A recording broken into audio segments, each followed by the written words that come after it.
नमस्कार, शाम के 5 बजने को हैं। आप देख रहे हैं आज तक। मैं हूं आपके साथ चित्रा त्रिपाठी।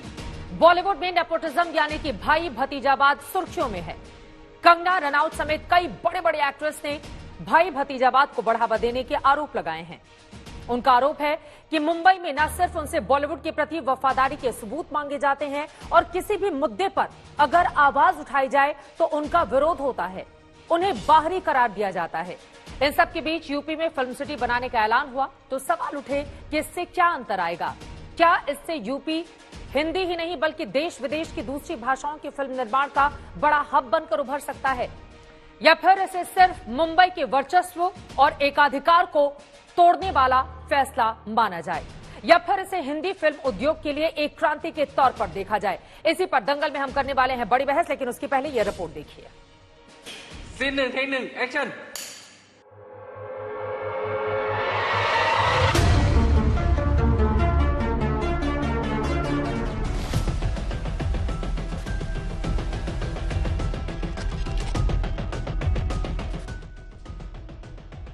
सुशांत सिंह राजपूत की मौत से सुलगी चिंगारी अब धधक रही है। बॉलीवुड में भाई भतीजावाद और क्षेत्रवाद की लड़ाई सतह पर आ गई। तब की बंबई और आज की मुंबई हिंदी सिनेमा का गढ़ है, लेकिन बाहर से आए लोगों को कामयाबी के लिए नेपोटिज्म के साथ क्षेत्रवाद के दबावों का सामना करना पड़ता है, बजाय उनके जो सितारों के घर में पैदा होते हैं। ऐसे में आवाज उठी कि हिंदी फिल्मों के लिए जमीन भी हिंदी ही होनी चाहिए। यूपी के मुख्यमंत्री योगी आदित्यनाथ ने देश के सबसे बड़े फिल्म सिटी निर्माण का ऐलान किया है। योगी के इस ऐलान का मतलब ये है कि हिंदी फिल्मों के निर्माण के लिए हिंदी बेल्ट में ही जगह मिलेगी। इस ऐलान के बाद फिल्म निर्माता मधुर भंडारकर ने मुख्यमंत्री योगी आदित्यनाथ से मुलाकात कर इस फैसले की सराहना की। इसे एक सकारात्मक फैसला कहा गया। फिल्म सिटी जो है वहाँ पे नोएडा में बनाया जाएगा और बहुत अच्छा विजन है। मैंने उनसे बात किया, बहुत अच्छा उनका एक पूरी फिल्म इंडस्ट्री, जैसे रामोजी राव हमारे साउथ में है हैदराबाद में, और उसी तरह का एक फिल्म सिटी यहाँ बनाने के उन्होंने अच्छा प्रयास शुरू किया है और इंडस्ट्री में भी काफी इससे खुशी हुई है। बॉलीवुड के अंदर से ही आवाज उठी जब तमिल इंडस्ट्री चेन्नई में, तेलुगु इंडस्ट्री तेलंगाना में, तो हिंदी की फिल्म इंडस्ट्री महाराष्ट्र में क्यों? बॉलीवुड का एक बड़ा तबका योगी आदित्यनाथ के इस फैसले के साथ खड़ा है और इस ऐलान को हिंदी फिल्म उद्योग के सिर्फ मुंबई पर निर्भरता के कार्ड के तौर पर देखता है। और मैं ये कहना चाहता हूं योगी जी से, मेरा ये निवेदन है कि एक शर्त रखी जाए कि अगर आप यहां शूटिंग करने के लिए आ रहे हैं, आपको सब्सिडी चाहिए, तो आप 20% यूपी के कलाकारों को आप अपनी फिल्म में चांस दें। कि झोला टांग कर घर छोड़ कर के मुंबई जाकर संघर्ष करना वाकई जीवन को एक दांव पे लगाने जैसा है। वो एक सुंदर विकल्प देने का प्रदेश सरकारों की जिम्मेदारी है कि आप अपने नागरिकों के लिए जब तक विकल्प नहीं देंगे तो वो तो जाएगा ही माया नगरी। तो ये विकल्प देने का आज एक काम प्रदेश के मुख्यमंत्री जी ने किया है। इसका मैं निर्णय का स्वागत करती हूँ। मुझे खतरा इस बात का खतरा है कि कहीं इस प्लॉट को, इस भव्य जो फिल्म सिटी है, इसको बनाने के बाद में फेक लोग ना आ जाए। हम बहुत समय से चाहते थे कि उत्तर प्रदेश में फिल्म सिटी बने और वो सपना अब साकार होने जा रहा है, क्योंकि हमारे मुख्यमंत्री जी रोजगार सृजन के लिए बहुत गंभीर है। और अगर उत्तर प्रदेश में फिल्म सिटी बनती है, समझ लीजिए डायरेक्ट और इनडायरेक्ट कम से कम इसमें 1 लाख लोगों को रोजगार मिलेगा। माना जा रहा है कि योगी सरकार का ये कदम अहम साबित होगा। स्थानीय स्तर पर लोगों को रोजगार भी मिलेगा, साथ ही उत्तर भारत के कलाकारों को भी एक बेहतरीन प्लेटफॉर्म मिल सकेगा। लेकिन विपक्ष का मानना है कि ये सरकार की प्लानिंग कागजी है। उत्तर प्रदेश में कांग्रेस पार्टी ने फिल्म सिटी की स्थापना की थी। उसके बाद से जितनी सरकारें आई हैं, सब ने फिल्म सिटी बनाने का झांसा और वादा प्रदेश की जनता को दिया था, जो वर्तमान भाजपा सरकार भी कर रही है। लेकिन ये प्रदेश मान चुका है, 30 साल से उत्तर प्रदेश वादों की बौछार झेल रहा है, वादों और जुमलों को सुन रहा है। लेकिन बड़ा सवाल यह है कि यूपी में फिल्म सिटी बनाने का उद्देश्य क्या है? क्या इसे हम बॉलीवुड के झगड़े के निपटारे के तौर पर ले सकते हैं? क्या इससे हिंदी फिल्म इंडस्ट्री की ताकत बढ़ेगी, या फिर इसे हिंदी फिल्म जगत के बंटवारे के तौर पर देखा जाए? सवाल ये भी कि क्या मुंबई के समानांतर यूपी में फिल्म सिटी का निर्माण समस्या का समाधान है? क्या इससे बॉलीवुड में भाई भतीजावाद खत्म हो जाएगा? क्या इससे क्षेत्रवाद की समस्या खत्म हो जाएगी? बॉलीवुड के बाहर के परिवारों के लोगों का संघर्ष कम हो जाएगा? या फिर इसे फिल्म सिटी की बंटवारे की जगह बॉलीवुड की ताकत बढ़ने के तौर पर देखा जाए, जहां हिंदी फिल्म को नए और कहीं बड़े स्तर तक स्थापित करने की बड़ी लड़ाई लड़ी जाएगी? आज तक ब्यूरो। तो यूपी में फिल्म सिटी को लेकर बहुत सारे सवाल हैं जिनका जवाब मिलना अभी बाकी है। वैसे आपको बताते चले, अभी हाल ही में हम सब ने हिंदी दिवस मनाया। देश दुनिया में तकरीबन 61 करोड़ से ज्यादा लोग हिंदी बोलते हैं और इससे भी बड़ी तादाद में हिंदी को समझने वाले लोगों की तादाद है। ऐसे में उत्तर प्रदेश में अगर फिल्म सिटी का निर्माण होता है तो फिर क्या हिंदी वासियों के लिए आ जाएंगे अच्छे दिन? इसी पर बातचीत करने के लिए कई खास मेहमान हमारे साथ जुड़ चुके हैं। उनका तारुफ परिचय आपसे करवा देती हूँ। हमारे साथ भारतीय जनता पार्टी के राष्ट्रीय प्रवक्ता और साथ ही राज्यसभा सांसद डॉक्टर सुधांशु त्रिवेदी जी इस वक्त जुड़ चुके हैं। उपाध्यक्ष फिल्म विकास परिषद के तरुण राठी हमारे साथ मौजूद हैं। समाजवादी पार्टी के स्पोक्स पर्सन राजीव राव हमारे साथ जुड़ चुके हैं, स्क्रीन पर आपको दिखाई दे रहे हैं। पॉलिटिकल एनालिस्ट रवि श्रीवास्तव जी हमारे साथ मौजूद हैं। साथ ही शिवसेना के लीडर किशोर तिवारी भी हमारे साथ जुड़ेंगे। इन तमाम लोगों से हम बातचीत करेंगे, लेकिन उसके पहले भोजपुरी फिल्मों के अभिनेता और बीजेपी के सांसद मनोज तिवारी इस फिल्म सिटी के निर्माण को लेकर बेहद उत्साहित हैं। अब से कुछ देर पहले ये तमाम सवाल हमने दागे कि आखिर यूपी में काबा जिससे फिल्म सिटी का निर्माण हो और फिर उससे लोगों को फायदा हो। तमाम सवालों पर उन्होंने दिया है जवाब, सुनिए। तमाम तरह की खूबियों से लबरेज मनोज जी, बहुत स्वागत है आपका आज तक पर। और मेरा पहला सीधा सा सवाल आपसे, जब से ये ऐलान हुआ है कि उत्तर प्रदेश में ही फिल्म सिटी का निर्माण किया जाएगा, तब से आप लगातार मुख्यमंत्री योगी आदित्यनाथ को धन्यवाद दे रहे हैं। यूपी में काबा ऐसा कौन सा चीज बा जिसकी वजह से अगर फिल्म सिटी के निर्माण यहाँ हो जाए तो फिर उत्तर प्रदेश की भी किस्मत बदल जाए और हिंदी भाषियों की भी किस्मत बदल जाए? देखिए चित्रा जी, जब से हमने ये समाचार सुना और तब से मेरे मन में ऐसा लगा कि सपना देखना चाहिए और देखे हुए सपने सच होते हैं। सच में पूछे तो उत्तर प्रदेश में जवन बाटे ओकरा के ओकर स्वाद पूरा दुनिया चख सकेला। जब नोएडा में फिल्म सिटी के सपना जो योगी आदित्यनाथ जी के श्रीमुख से हमनी के सुन लेनी जा, उनका एगो निर्णय आ गए, तो मैं समझता हूं कि ये न सिर्फ भोजपुरी सिनेमा या रीजनल सिनेमा बल्कि पूरे उत्तर भारत के लिए एक बहुत बड़ा वरदान होगा ये फिल्म सिटी। रोजगार के मामले में भी, सिनेमा के संवर्धन के मामले में भी, टैलेंट्स के उनकी प्रतिभाओं को सही मंच मिलने के माध्यम से भी जी। और मुंबई पे बहुत लोड भी पड़ने लगी है बहुत समय से, तो उसका भी एक ऑप्शन होगा। और मेरा विश्वास है कि चूंकि दिल्ली देश की राजधानी है, इससे सटा हुआ नोएडा में फिल्म सिटी होगी, अपना लैब होगा, अपनी डबिंग, अपनी रिकॉर्डिंग, अपनी अलग अलग नदी का आप शूट करना है, नदी का किनारा होगा और तरह तरह के सेट बनेंगे। मैं समझता हूं पूरी दुनिया का सिनेमा नोएडा उत्तर प्रदेश में आ सकता है। इसलिए मैं बड़ा खुश हूं चित्रा जी, और मुझे लगता है कि हमारे जैसे बहुत लोग खुश हैं और ये खुशी बहुत समय धरती पर जो लोग फिल्म बनाते हैं मनोज जी, उनके भीतर क्या सरकार विश्वास बना पाने में कायम होगी कि मुंबई में जो सहूलियत उन लोगों को मिलती है वो तमाम सहूलियत उनको उत्तर प्रदेश में भी मिलेगी? देखिए बहुत समय से चित्रा जी, अगर आप मुंबई सिनेमा का अंदर जाके देखेंगे तो अब मुंबई में शूटिंग बहुत कम होती है। अब शूटिंग के लिए ज्यादातर लोग बाहर जाते हैं।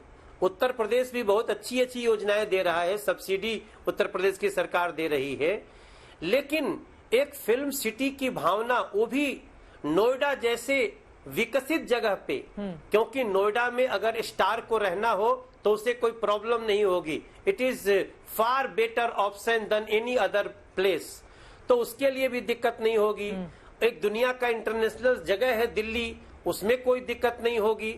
यहाँ तो आज कई बाहर से जब विदेशों से, जैसे हम लोगों ने एक फिल्म किया था जिसमें नीदरलैंड की एक लड़की हीरोइन थी, तो दिल्ली आकर के उसको बॉम्बे जाना पड़ता था। तो मैक्सिमम लोग तो पहले दिल्ली आते हैं। तो मैं समझता हूं हम अगर भोजपुरी सिनेमा की बात करें, गिरमिटिया लोग पहले हुए हैं 12 देशों में, तो उन सभी लोगों के लिए भी, और आज हम साइमा अवार्ड के लिए कहां कहां बाहर जाते हैं, वहां से लोग आ सकते हैं, क्योंकि नोएडा अपने आप में कोई डेवलप करने वाली जगह नहीं है, वो डेवलप हो चुकी है। जरूरत है वहां फिल्म सिटी बन जाने की।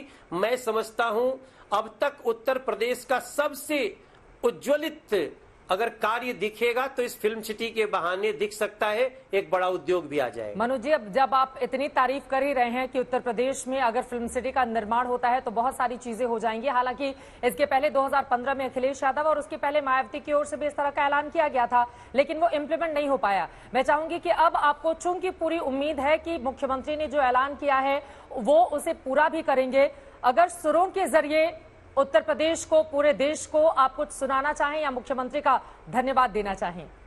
देखिए, मेरा मानना है कि इस समय देश में मोदी जी और जो उनका फिल्म के लोगों के साथ जो उनका अच्छा समन्वय है, कभी कभी हमने देखा प्रधानमंत्री आवास पे बड़े बड़े कलाकार आते हैं, सेल्फी लेते हैं।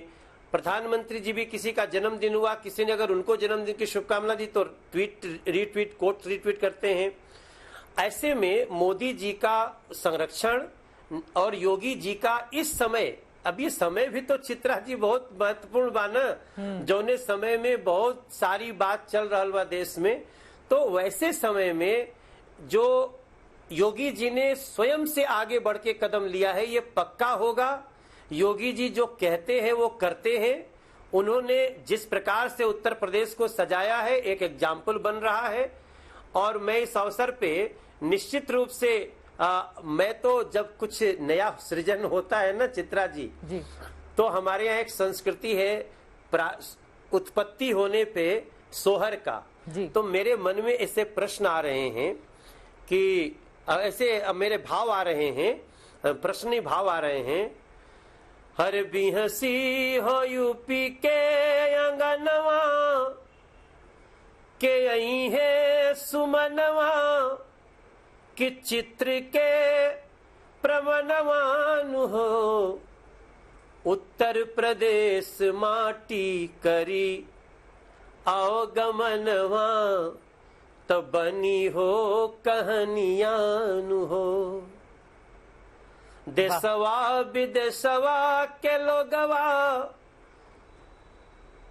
के यूपी के अंगनवान हो, जहां काशी मथुरा अयोध्या हधमवा पनपी जाई संस्कृति के सुमन।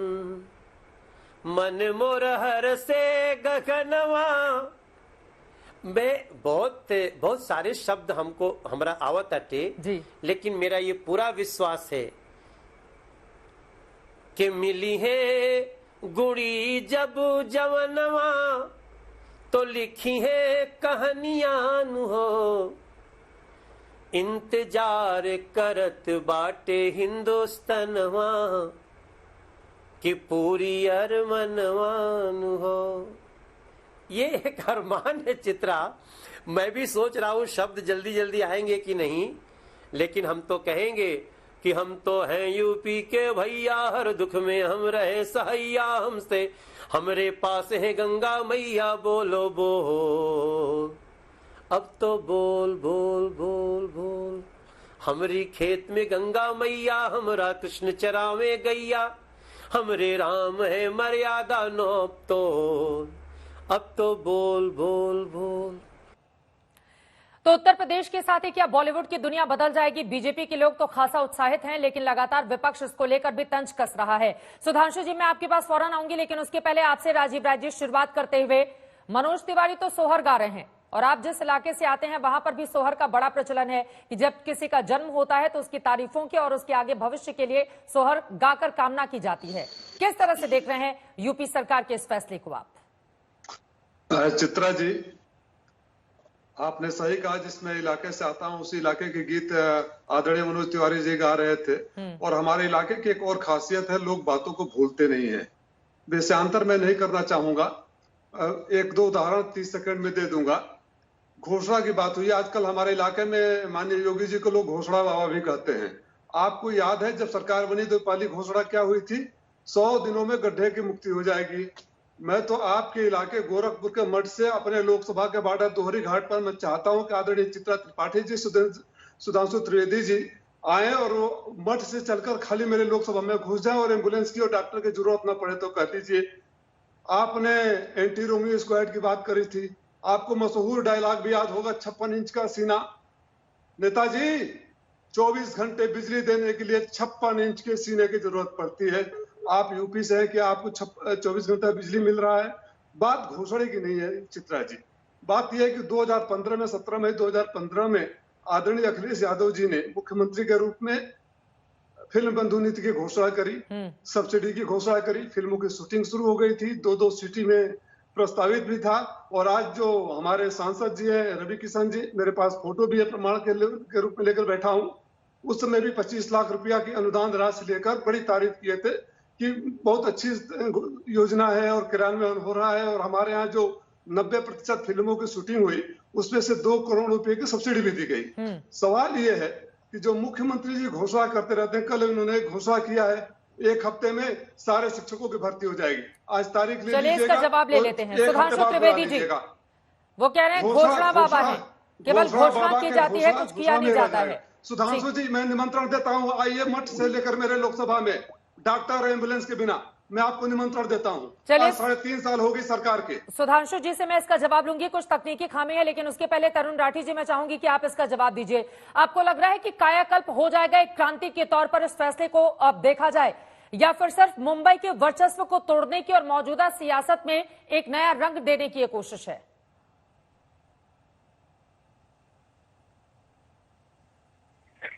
देखिए ये एक पॉलिटिकल सवाल है, लेकिन मैं इसका जवाब दे सकता हूं। अगर अखिलेश यादव जी ने इतने ही काम किया था और इतनी अच्छी सरकार चलाई थी तो उनको वोट क्यों नहीं डाली लोगों ने? उनको 37-38 सीटें सिर्फ क्यों मिली? क्यों भाजपा जीत के आई? उसके बाद लगातार भाजपा सरकार रहने के बाद योगी जी, जिनको ये सिर्फ घोषणा का मुख्यमंत्री बता रहे हैं, योगी जी ने अगर काम ही नहीं किया तो लोकसभा में हम क्यों जीत के आ गए? तो लगातार काम हो रहा है, लोगों से योगी जी कनेक्ट कर रहे हैं और उत्तर प्रदेश में बहुत अच्छा काम हो रहा है। चलिए ठीक है, आज हम लोग बैठे हैं यहाँ फिल्म सिटी के लिए। जी सुधांशु जी वो कह रहे हैं खाली घोषणा बाबा है। तरुण जी मैं फौरन आ रही हूँ आपके पास। घोषणा बाबा है, घोषणाएं करवाते हैं, इम्प्लीमेंट किया नहीं जाता है। मेरे से बात कर रहे हैं? मैं ये कहना चाहूंगा जी कि राजीव जी ने अपना पहला वक्तव्य क्या बोला था, मैं विषयांतर में नहीं जाना चाहता और सारे विषय विषयांतर में ही चले गए, पर मैं विषय पर इसका जवाब देता हूं। घोषणा की जहां तक बात करते हैं, समाजवादी पार्टी की सरकार ने फिल्म बंधु की स्थापना की थी किस वर्ष में? 2003 और 4। घोषणा पर जवाब दे दीजिए। उसके बाद 4 साल आपके मुलायम सिंह जी मुख्यमंत्री रहे और 5 साल अखिलेश जी रहे, यानी 9 साल खाका ही खींचता रहा। अब ये क्या घोषणा नहीं तो क्या थी? याद करिए, दादरी पावर प्लांट 2003 में शिलान्यास हुआ, उसके बाद 9 साल आपकी सरकार रही है राजीव राय जी। दादरी पावर प्लांट का पावर कहां है मान्यवर? हाँ, पावर एक ही जगह दिखाई, आपकी सरकार ने रखवा दिया। आपको मैं मठ से अपने जब पूरा उत्तर प्रदेश ऊपर रहता था अंधेरे में, तो सिर्फ 6 जिले थे जहां पर की खूब जगमग बिजली 24 घंटे आती थी, क्योंकि पूरा पावर स्ट्रक्चर हुआ था। आपका सैफई थे, एटा इटावा में 56 इंच का सीना कहां है? त्रिपाठी जी को मिल बाकी रहा सब है, जिलों में नीचे। आप बोले, मैंने डिस्टर्ब नहीं किया। मैंने जैसे ही आपको फैक्ट बोले, आपको सहज लगे तो आप बोलने लगे। आप कुछ भी बोल रहे थे, आपने घोषणा बाबा बोला, सब कुछ बोला, मैंने कुछ नहीं बोला, मैंने सिर्फ फैक्ट रखा। कहां गया फिल्म बंधु 2003, दादरी पावर प्लांट 2003, 9 साल के बाद जहां का था, और पूरा उत्तर प्रदेश अंधेरे में डूबा रहता था। 4 जिले, एक रामपुर, रायबरेली और एटा इटावा, मैनपुरी, फर्रुखाबाद, सैफई जगमग रहता था। तो इसलिए जो आपने किया, क्या घोषणाएं की, वो सारी बातें जनता को पता है। अब मैं आज के विषय पे आता हूं।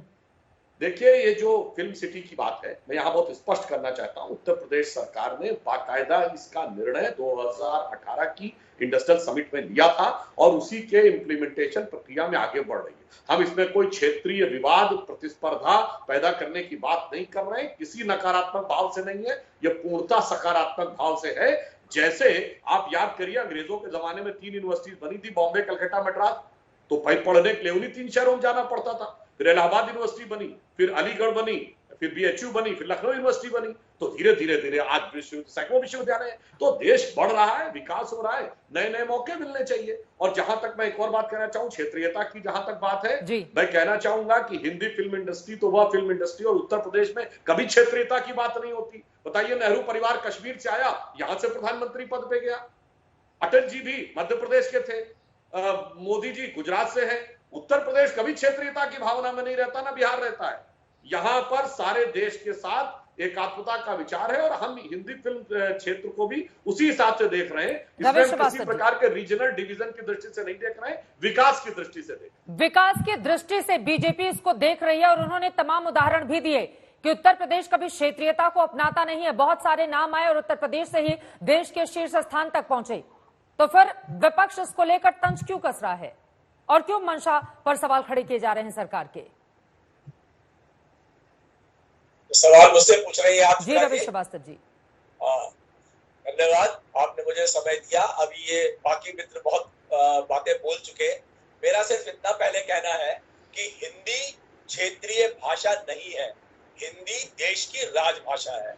तो अगर कोई इस विचार से इसको फिल्म सिटी बना रहा है कि वो क्षेत्रीयता का वहां पे प्रसार करने वाला है, तो ये विचार ही गलत है। पहली चीज तो ये कि जिस तरह के ये जो घोषणाएं हैं, ये जनता आजकल चुटकुले की तरह लेती है। जैसे बिहार में कितने का पैकेज चाहिए, 50,000 का, 1 लाख करोड़ का, 1.25 लाख करोड़ का। वहां पे दरभंगा में एक एम्स बनने वाला था, तो वो 2015 में बन गया। अब 2020 में दोबारा एक ऑफर दी गई है कि हम बना रहे हैं यहाँ पे। भागलपुर में और सहरसा में सॉफ्टवेयर टेक्नोलॉजी पार्क बनने वाला था, रविशंकर प्रसाद ने 2014 में कहा था, अभी 2020 तक उनका शीघ्र पूरा नहीं हुआ। योगी आदित्यनाथ का रिकॉर्ड है कि उत्तर प्रदेश का लॉ एंड ऑर्डर इस समय सबसे बदतर स्थिति में है, और जिस विकास की ये बात करते हैं सुधांशु त्रिवेदी, उसका एनकाउंटर तो कानपुर में हो चुका 2 महीने पहले। ये जो बात करते हैं, एक मुझे आप बताइए इंडस्ट्रियल हब जो योगी आदित्यनाथ ने उत्तर प्रदेश के अंदर खड़ा किया, इस तरह की घोषणाएं करने का कोई मतलब है? मैं कहता हूं आप एक्सटेंशन करिए।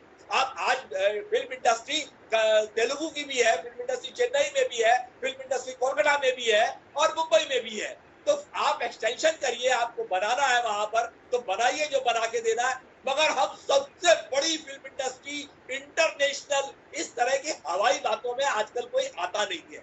लोग आपकी वास्तविकता को पहचान गए हैं। योगी आदित्यनाथ को इस समय क्या ये हवाई बातें हैं सुधांशु त्रिवेदी जी? एक सेंटेंस और बस, एक सेंटेंस जी जल्दी से। इनको इस समय जरूरत कोविड-19 के लिए 10 अस्पताल खड़े करने की है उत्तर प्रदेश में। कितने अस्पताल इन्होंने खड़े किए? उल्टा ऑक्सीमीटर, थर्मामीटर की चोर बाजारी कर रहे हैं यूपी में बैठकर। लेकिन यूपी सरकार का तो दावा है कि कोविड-19 के मामले में सरकार अच्छा कर रही है, और आंकड़े भी जो जारी किए जा रहे हैं वो इसी ओर इशारा करते हैं। मंत्री जी, मैं जवाब देता हूं। ठीक है, एक बार मैं जवाब ले लेती हूँ सुधांशु जी से, उसके बाद बोलिएगा आप। मैं आ रही हूँ सुधांशु जी। मैं जवाब देता हूँ।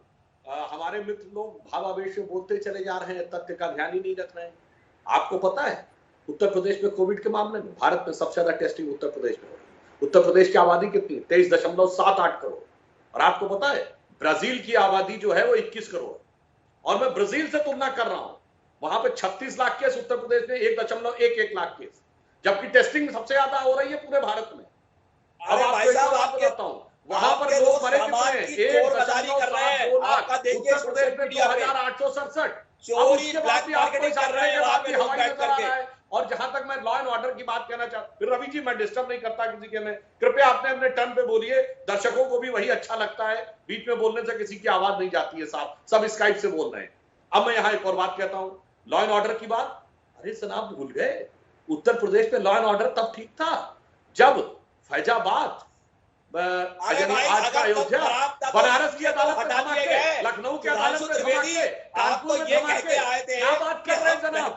जिस समय जगह जगह उत्तर प्रदेश में दंगे होते थे, आतंकवादी घटनाएं होती थी, और उस जमाने में श्री राम जन्मभूमि के ऊपर अटैक। अरे बताइए आप क्या बात कर रहे हैं? और उस समय आपका लॉ एंड ऑर्डर सही नजर आता? नहीं कर रहे थे तभी तो वो हटा दिए गए। कर रहे हैं जिस समय की शिकार लड़कियां आत्महत्या कर रही थी, और देश की रूलिंग पार्टी के नेता कहते थे अपनी बात जब लड़कों से गलती हो जाया करती, फिर ऐसा हो रहा था। देखिए जैसे ही पहले ऐसा था, 20 साल पहले ऐसा था, एक एक करके, 50 मुझे साल लगता है कि पहले एक एक ऐसा करके था। अगर आप ये बोलेंगे कोई तो दर्शकों को justification है ज्यादा क्या? समझ में आएगा। आपने क्या रमेश किया वो श्रीवास्तव जी, बताइए। एक एक करके जल्दी से सुधांशु जी की बात खत्म हो जाए। किशोर तिवारी जी भी हमारे साथ शिवसेना के समर्थक जुड़ चुके हैं, उनके पास में चलूंगी। जल्दी से अपनी बात पूरी करें सुधांशु जी। हाँ, मैं बिल्कुल कह रहा हूँ, हमारे में अंतर बिल्कुल साफ दिखाई पड़ रहा है। इनके जमाने में पुलिस वाले मारे जाते थे, 4-5 तो पुलिस के अफसर मारे गए।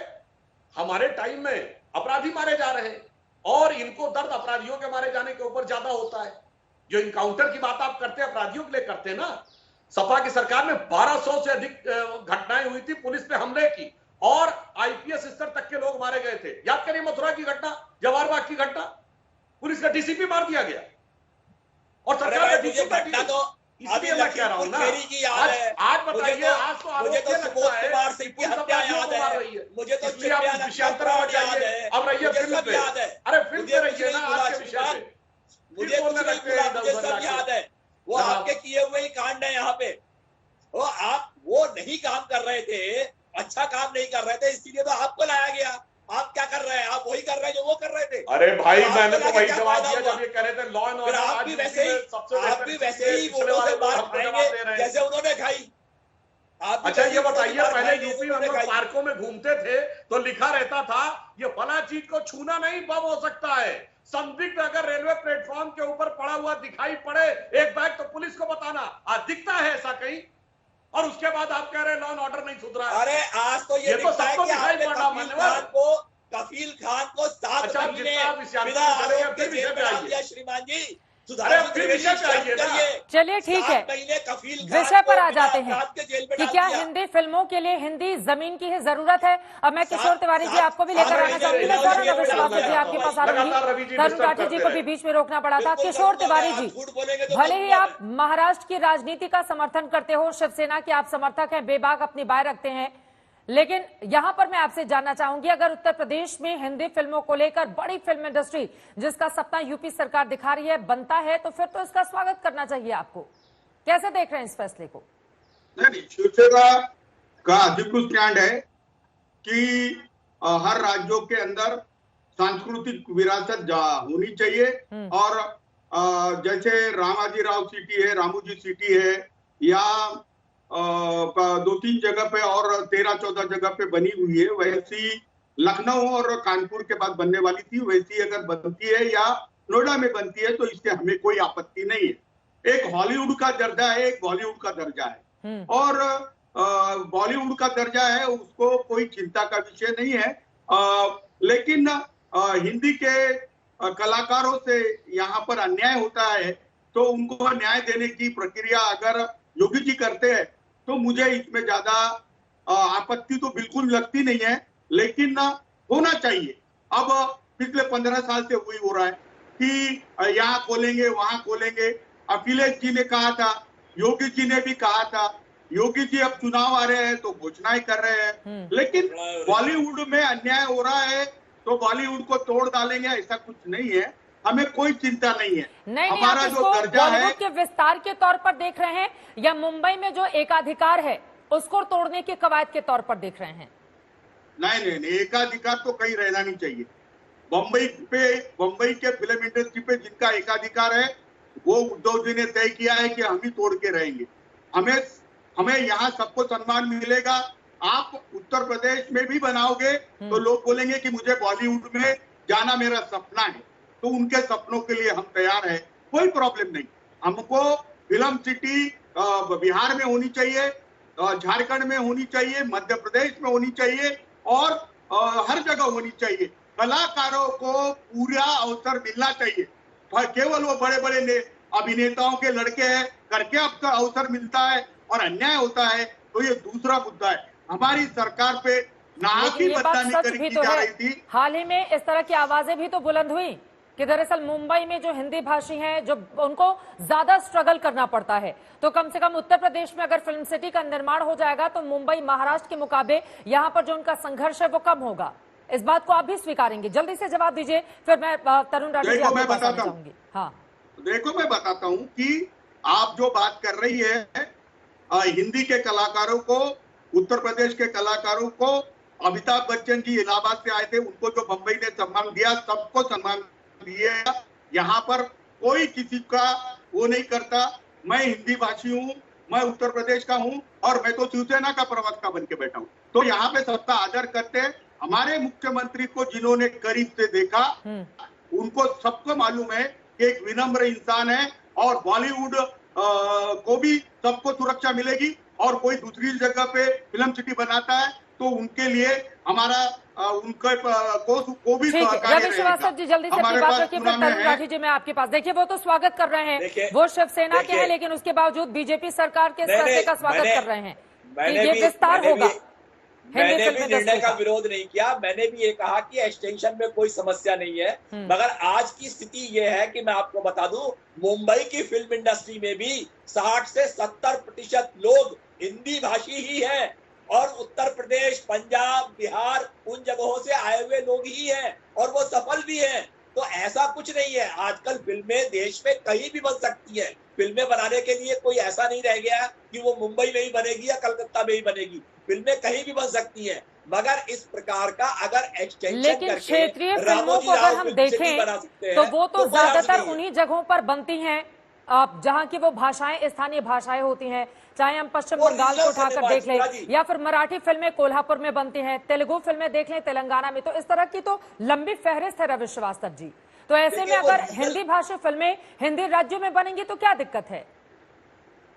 नहीं, मैं आपको सबसे पहली बात मैंने यही कही थी कि हिंदी देश की राजभाषा है, हिंदी पूरे देश की भाषा है, हिंदी क्षेत्रीय भाषा बिल्कुल नहीं है। ये विचार ही मन में नहीं आना चाहिए कि हिंदी कहीं की क्षेत्रीय भाषा है। और जो भाषाओं में फिल्में बनती है वो उनकी रीजनल फिल्में बनती है। अब चाहे आप फिल्म कोई भाषा में बना दीजिए, वो डब होकर के हिंदी में मिल जाएगी, डब होकर के इंग्लिश में मिल जाएगी, कोई फर्क नहीं है इन चीजों का। तरुण राठी जी, क्या सहमति जताएंगे आप? रवि श्रीवास्तव ने जो बातें कही हैं कि क्षेत्रीय भाषा के तौर पर, वैसे भी क्षेत्रीय भाषा है नहीं, राजभाषा है, तो उसको नहीं देखना चाहना चाहिए, लेकिन इससे फायदा क्या होगा हिंदी भाषियों को? अगर मुंबई में जो फिल्में बनती हैं वो फिल्में उत्तर प्रदेश में बनने लगेंगी तो क्या फायदा हो जाएगा फिल्म इंडस्ट्री को? चित्रा जी, मैं आपके माध्यम से सबसे पहले तो ये बता देना चाहता हूँ कि नोएडा में जो फिल्म सिटी की योजना है वो कोई क्षेत्रीय भाषा की फिल्में बनाने के लिए या सिर्फ हिंदी फिल्में बनाने के लिए नहीं है। वहां पे जो फिल्म सिटी बनेगी वो वर्ल्ड क्लास की फिल्म सिटी बनने जा रही है, वर्ल्ड क्लास के स्टूडियोज बनने जा रहे हैं। आज अगर मुंबई में, आपको पता है, आप मीडिया से ही हो, मुंबई के अंदर जो स्टूडियो की स्थिति है, आपने देखा है कि कितने स्टूडियोज में आग लग चुकी है, तार ऐसे फैले रहते हैं, कोई सिस्टम नहीं है पोस्ट प्रोडक्शन का, प्री प्रोडक्शन का। बहुत ही फिल्म सिटी के अंदर भी लिमिटेड स्टूडियोज हैं। अभी आपने बीच में देखा होगा कि फिल्म सिटी ने भी अपनी एक आरएफपी निकाली थी कि हमें रीडेवलपमेंट करना है, क्योंकि वहां पे वेल इक्विप्ड नहीं है। जो रीडेवलपमेंट करने की योजना मुंबई वाले बना रहे हैं, मुंबई फिल्म सिटी बना रही है, वो योजना यूपी में बन रही है। इस पे पिछले 3 सालों से काम चल रहा है और पूरी दुनिया के लोग आके यहाँ पे शूटिंग करेंगे। Pre production, post production, shooting, film university, everything is there. Animation, मतलब जितने भी फिल्मों में चीजें हैं वो हर चीज आपको उत्तर प्रदेश के अंदर मिलेगी। उस तरीके की एक हमारी योजना है। तरुण राठी जी, लेकिन सवाल तो इसी के साथ अगला ये भी उठता है ना। देखिए, अखिलेश यादव ने भी मुख्यमंत्री रहते हुए इस तरह की घोषणा की और साथ ही राजीव राय गिना भी रहे हैं कि किस तरह से सब्सिडी दी गई और कई फिल्मों की शूटिंग भी उत्तर प्रदेश में हुई। मायावती जी की ओर से भी इसी तरह की बातें कही गई थी। तो बातें तो हो जाती हैं लेकिन होता कुछ नहीं है। और मैं तो खुद नोएडा फिल्म सिटी में बैठकर इस प्रोग्राम को कर रही हूं। यहाँ के फिल्म सिटी का अगर हम हाल दिखाएं आपको तो सड़कों पर गाड़ियां इतनी बेतहाशा रहती हैं कि घंटों तक जाम में आप फंसे रह सकते हैं। इस तरह की स्थिति पैदा हो जाती है। तो बहुत सारी सुरक्षा, सहूलियत और साथ ही वो तमाम सुविधाएं मुहैया करानी होंगी। क्या इसके लिए तैयार है उत्तर प्रदेश? 70% जो योजना है उसमें 70% बॉलीवुड यूपी में शिफ्ट होगा।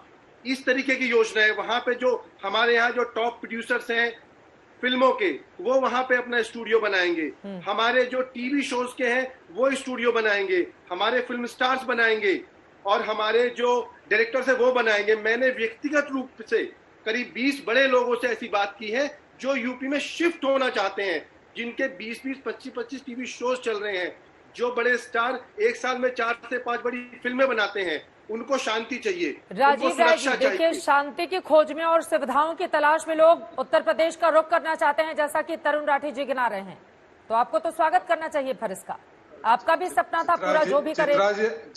चित्रा जी, जिस योजना का हमने शुरुआत किया था उसका विरोध कैसे करूंगा, लेकिन उससे पहले मैं बड़ी माफी के सामने, क्योंकि सबसे विद्वान प्रवक्ता आदरणीय सुधांशु जी बैठे हुए, उन्होंने एक ऐसा ऑब्जेक्शनेबल स्टेटमेंट दे दिया। सुधांशु जी, आपको एहसास है कि आपने क्या बोला? समाजवादी पार्टी के सरकार में पुलिस वाले मारे जाते थे, आपके सरकार में अपराधी मारे जाते हैं। जो कानपुर में मारे गए पुलिस वाले अपराधी थे, सुबोध सिंह अपराधी थे, आप उनके परिवार के जले पर नमक छिड़क रहे हैं। आप कुछ भी बोल देंगे चैनल पर बैठकर, और आप हमको हमारी बातें दादरी की याद दिला रहे थे। दादरी का पोस्टमार्टम करे किसने रोका था? और अहमदाबाद में मेट्रो 2003 में घोषणा किए थे, आपको याद है? हमारे मेट्रो में आपने झंडा किया था। सबसे पहले आपने जो ऑब्जेक्शन, आपसे उम्मीद नहीं थी, किसी और से उम्मीद थी, आपसे उम्मीद नहीं थी। आप बोलते हैं सुबोध सिंह जो इंस्पेक्टर मारा गया, मॉब लिंचिंग हुए, आपने फूल माला पहनाया, वो अपराधी थे। कानपुर में जो शहीद हुए वो अपराधी थे, और आप सारे पर ठोक दो कर रहे हैं। वहां आपकी जानकारी के लिए बता दूं, आपके उत्तर प्रदेश में जोगी जी ने कहा ठोक दो। अपराधी पुलिस से मिलकर पुलिस को ठोक रहे हैं, पुलिस आम जनता को ठोक रही है, फिर अपराधी पुलिस को ठोक रही है, ठोका ठोकी हो रहा है। और आप ऐसे बात बोले, आपको कम से कम उन परिवारों से माफी मांगनी चाहिए जिन परिवारों ने अपने पुलिस के परिजनों को शहादत दे दिया।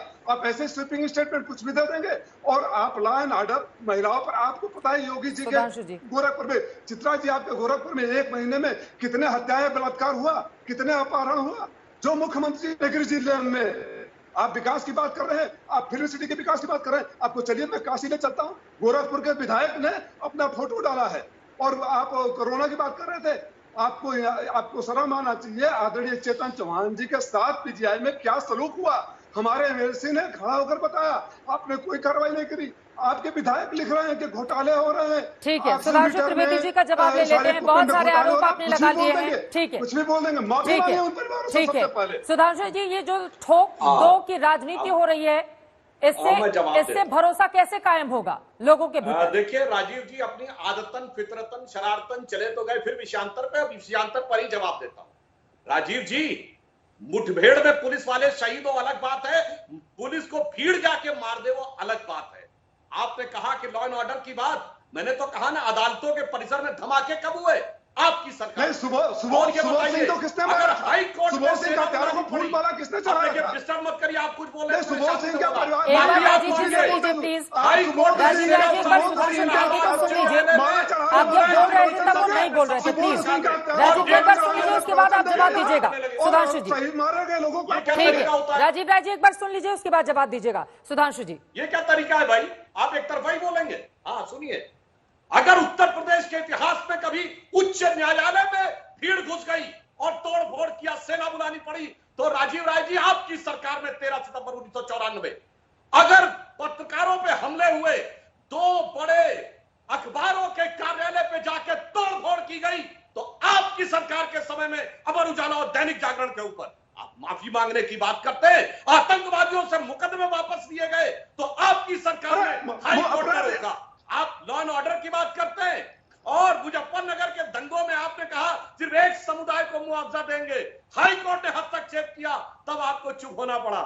आप लॉ एंड ऑर्डर की बात करते हैं, जनाब लॉ एंड ऑर्डर की बात, और आपकी याददाश्त कमजोर है सुधांशु त्रिवेदी, आप मत बोलिए, एक तरफा नहीं बोलते जाएंगे। चित्रा जी लगातार बोलते नहीं जाएंगे, आपको याददाश्त की बीमारी है। बुलंदशहर सरकार में अदालतों में जज के सामने क्या हुई, शर्म करिए। और आप मुख्यमंत्री ने के ऊपर सबसे ज्यादा शर्म करिए, और मुजफ्फरनगर मांगिए माफी, गलती होने पे आपको नेता तो माफी मांग चुके हैं, बाकी क्या कहेंगे? पत्रकारों के हमले पे माफी मांगो भाई, उच्च न्यायालय के हमले पे माफी मांगो भाई। इस तरह चिल्ला चिल्ला कर अदालतों में घुसकर गोली मत क्रिएट करिए। अदालतों में घुसकर गोली सरकार जिससे सरकार में चली। आप दोनों से ही मैं उम्मीद कर रही थी। एक सेकंड राजीव राय जी, देखिए उत्तर प्रदेश में अगर फिल्म सिटी का भव्य निर्माण होता है तो यहाँ पर लोगों को भारी तादाद में रोजगार मिलेगा।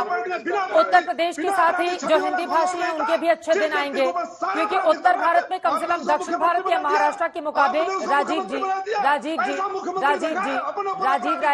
सुन लीजिए एक बात, अगर आप लोग आपस में ऐसे लड़ेंगे तो जिनको फिल्में बनानी है वो तो उत्तर प्रदेश से दूर ही भागेंगे, वो उनकी कमी चित्रा जी, मैं आपको कमी गिनाएंगे, ये कहेंगे पुलिस वाले मारे गए, वो कहेंगे अपराधी मारे गए। एक सेकेंड, कम से कम उत्तर प्रदेश की एक अच्छी छवि तो रखें आप लोगों के सामने। अगर उत्तर प्रदेश की ऐसी छवि आप लोगों के सामने रखेंगे तो कौन आएगा उत्तर प्रदेश में निवेश करने के लिए? राजीव राय जी,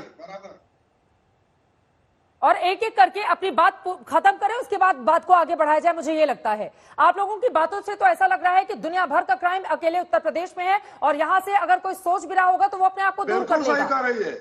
बिल्कुल सही कर रही है। अगर मेरे पास राजीव राय जी आपकी सरकार के भी आंकड़े हैं, आपकी सरकार के भी आंकड़े हैं राजीव राय जी, कैसे बचेंगे आप? कैसे बचेंगे आप? और आपकी सरकार को सत्ता से हटाने के लिए तो बहन जी ने नारे तक लगवाए कि चढ़ गुंडन की छाती पर, ड्रग वाले किसके सरकार इस तरह के नारे भी लगवाए थे। तो आप दोनों लोग बच कैसे सकते हैं राजीव राय जी? कम से कम एक ऐसी छवि रखिए कि अगर उत्तर प्रदेश, एक सेकेंड सर, एक सेकेंड सर, ये सबकी जिम्मेदारी है, ये सबकी जिम्मेदारी है। राजीव राय जी, सुधांशु जी जल्दी से बात पूरी कीजिए, उसके बाद बाकी लोगों के पास में जाऊंगी जल्दी। देखिए, मैं एक बात पे कड़ी आपत्ति करना चाहता हूं। मैंने किसी प्रकार की न लड़ने की बात की, मैंने ईमानदारी से अपने टर्म का इंतजार किया। राजीव राय जी आक्रोशित उद्वेलित होकर पता नहीं क्या बीच बीच में बोलने लगे। अरे अपने अपने टर्म पे बोलिए ना। आपके जमाने में श्री राम जन्मभूमि पे आतंकवादी हमला हुआ था कि नहीं? बोलिए हाँ या ना। और आप बताइए, अखिलेश यादव जी ने आतंकवाद के आरोपियों से जिन्होंने अदालत के धमाके करवाए थे, उनसे वापस लिए थे कि नहीं केस? मैंने हाई कोर्ट में हमले की बात बोल रहे हैं और जवाब नहीं मिलेगा, बीच में इंटरफियर करना मेरी मजबूरी हो जाएगी। आज लॉ एंड ऑर्डर की बात है। चित्रा जी लगातार सुधांशु जी बोलते जाएंगे और जवाब देने का मौका नहीं मिलेगा। राजीव राय जी आप भी साथ में ही बोल रहे हैं, आप भी साथ में, दोनों लोग एक साथ ही बोल रहे हैं, एक साथ ही बोल रहे हैं। उसके बाद आप अनशंट बातें करते चले गए। टॉपिक पे आपने कुछ बोला ही नहीं, क्योंकि टॉपिक पे आपके पास बोलने के लिए कुछ था ही नहीं। अरे टॉपिक पर तो मैंने बोल दिया ना, घोषणा बाबा है। अब सुनिए, अब नहीं, अब आप इनको चुप कराइए तो मैं जवाब दूं। वो चुप हो गए हैं। दो लाइन में बात खत्म कीजिए। रमेश श्रीवास्तव जी कुछ बोलना चाह रहे हैं, आप वन टू वन घोषणा करिए, आप वन टू वन बात करिए। अब किसके बोलिए राजीव जी, बोलिए क्या बोलना चाहते हैं, बोलिए जल्दी से बोलिए। किसके आप हाँ या ना बोले, किससे पहले कोई ऐसा मुख्यमंत्री नहीं था जिसके ऊपर इतने अपराधी धराए थे। आप हाँ या ना बोलिए। आपके विधायक गड्ढे में खड़ा होकर फोटो दे रहे हैं, हाँ या ना बोलिए। आपके मुजफ्फरपुर के दंगाई को आपने मंत्री और गेट कैटेगरी की सिक्योरिटी दी, हाँ या ना बोलिए, जवाब दीजिए ना। मैं आपको राजीव जी, मैं फौरन आपके पास आऊंगी। कुछ तकनीकी खामी है, आप तुरंत उसको दुरुस्त कीजिए। मैं फौरन लौट रही हूँ आपके पास। मैं चाहूंगी कि रमेश श्रीवास्तव जी को जोड़ना चाह रहे थे, एक बार उनको स्क्रीन पर लाया जाए। रमेश श्रीवास्तव जी, यही तो सवाल है ना कि उत्तर प्रदेश की, अगर मैं आ रही हूँ किशोर तिवारी जी आपके पास, रमेश श्रीवास्तव जी अपनी बात पूरी करें जल्दी से। देखिए चित्रा जी, मैं बात कर रहा हूँ क्रेडिबिलिटी की। मुझे इनके समाजवादी भाजपा के झगड़े से मतलब नहीं है। ये इनके दोनों के ही पास बड़े बड़े अपराधी हैं और वो अपराध करते रहेंगे। मुझे सिर्फ इतना कहना है कि अप्रैल और मई के महीने में लाखों माइग्रेंट लेबर मुंबई से, बैंगलोर से, हैदराबाद से यूपी पहुंचे। उनके वहां पे घर है। उन्होंने कहा, योगी आदित्यनाथ जी ने कहा स्किल सेंटर बनेंगे, हम इन्हें यहाँ पे नौकरियां देंगे, यहाँ पे बड़ा विकास होगा एकदम से। एक माइग्रेंट लेबर वापस नहीं है, सब गाड़ियां पकड़ के वापस अपने अपने मुंबई, बेंगलोर, हैदराबाद अपने अपने काम पे लग गया। इनकी क्रेडिबिलिटी नहीं है। ये सिर्फ घोषणाएं करते हैं, हवा में भाषण करते हैं। रमेश श्रीवास्तव जी इसीलिए तो फिल्म सिटी की बात कर रहे हैं कि यहाँ से भारी तादाद में जो लोग दूसरे राज्यों का पलायन कर जाते हैं, जब यहाँ पर रोजगार मिलेगा, करके दिखाना चाहिए। जब यहाँ पर रोजगार मिलेगा तो लोगों का पलायन रुक जाएगा। रमेश श्रीवास्तव जी, इसको क्या इस चश्मे से भी देखा जा सकता है? नहीं, देखिए, चश्मा नहीं। अगर आपकी नियत होती, अगर आप में क्षमता होती, आप में एफिशिएंसी होती, तो आप स्किल सेंटर बना के ये काम तेजी से शुरू कर सकते थे। लोग अपना घर बार छोड़ के 2000 किलोमीटर क्यों पड़े हुए जाकर के, क्यों पड़े हुए बाहर जाकर के? कोई काम नहीं है उनके लिए। ये देते करके एक सेंटर बताइए, एक स्किल सेंटर बताइए जो ऑपरेट कर रहा हो आज की तारीख में। बोलिए। स्किल सेंटर नहीं है, बताइए। हम लोगों के बारे में तो कह दिए, बहुत बोलते हैं, आपको जानकारी है नहीं। उत्तर प्रदेश में 11,55,000 माइग्रेंट लेबर जो है उसने स्किल सेंटर में रजिस्ट्रेशन कराया है, और जिन्होंने अपना काम वापस आ गए, ऑफिसर करवा के वापस आ गए, जानकारी नहीं रखते लगाने के लिए, और रजिस्ट्रेशन करवा के वापस आ गए जाकर। कोई वहां नहीं बैठा है अभी। आपके आपकी अब फर्जी लीजिए, योजना के अब लिए जब फिगर बता दो तो कोई नहीं बैठा है, आपको रजिस्ट्रेशन करने की भी रिश्वत खा रहे थे आप वहाँ कह रहे पे, थे, बताइए, मैंने बता दिया, रजिस्ट्रेशन करने की भी रिश्वत खा रहे थे वहाँ पे। तो इसलिए लोगों का विश्वास उठ चुका है, लोग अपने अपने घर वापस आ गए जहां उन्हें काम धंधा मिल रहा है। ये आपकी योजनाएं कागज पे होती है, कागजी योजनाएं होती है बस ये। किशोर तिवारी जी, अच्छा, मैं पूछना चाहता हूं, थे हमारी योजनाएं कागजी हैं जी, तो ये बताइए, जी, ये बताइए कि उत्तर प्रदेश में, चलिए मैंने आपकी बात त्रिवेदी, कही। किसी को हाँ, बोलने सुनिए। देंगे? अरे बोलने दो दूसरों को भी।